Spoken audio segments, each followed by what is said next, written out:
amaphuzu asebekwe umama kona wonke mhlampe ngoba siyalungisa la asiqale ngokuthi kuzona zonke lezi zinto ayisho umama wena ubona kuyamaphutha wonke noma kungamanga lento ayisho into angayazi wena umphethe umama awumlawuli uyavuma ni-explore nisikhambe to ekamerweni nakho konke akushilo hayi mina nje mfowethu awuyaphamba ngempela-ke mina ngoba ngizoba nombuzo nje ukuthi usuke ehayizelani sengijabulisa wena angithi mengahayizi uzojabula kanjani angithi uyabona-ke nje mina umngane ngimaze njalo ukuthi kufanele ejabulise ima wena bafo kuzona zonke lezi zinto umama ayibalile wena unaka nje leyasekameleni naye ekuhlulayo ngoba uyenzi nakahle ngale kokunaka ukhuluma kahle phela methu usuke ejabulisa mina usuke esehlulwa yini ukungijabulisa nayo yonke indawo akhulume kahle nje azehlise yini ile nto yakhe nawe kumele uzehlise kuqala lento yakho ukuthi uvele ugwavume nje umuntu mekhuluma uhlezi uthi wena indoda kushola kunyawo mama ngikhuluma kumele sibonisane yaboniswana kudlelwana kuvele kukhulunywe nje nalento yakho ukuthi nje uzobuya ungiphinde wazi ukuthi ungiphindani phela ngithi nje fanele ngikwanelise ngayo yonke indlela ofuna ukuthi wanele ngayo naso sandleni nokuphamisa isandla uyanganelisa usuke uketshile mawugeja ngikejaphi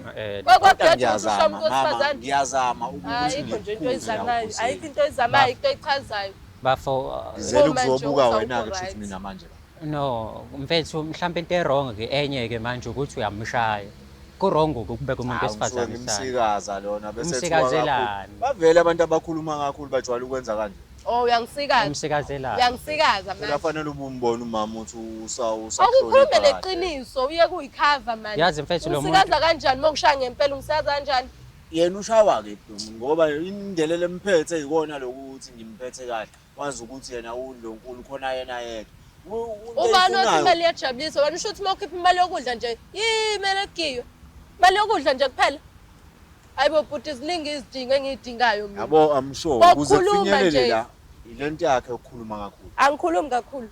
angikhulumi kakhulu ukuhlaza angikho kuhlaza musu uthi kuhlaza umuntu okuhlaza la uwena hayi mina angikho kuhlaza uwena okuhlaza la wena uyakhohlwa ukuthi mase sibuyele endlini mina nawe ngeke uze kuphele la uzobe usungigibele ekhanda ufuna ungishaya futhi uthi bengilethela la kufanele ulungiseke wena uyibona yakho umqondo ukuthi ngizogcina mina nawe because akuhlaleki nawe phasi okay dadewethu wakwahlala naye ubafo phasi uthi uxoxa naye uzohlala kanjani naye njobe nje buka nje manje akuhlaleki nawe phasi uzohlala kanjani naye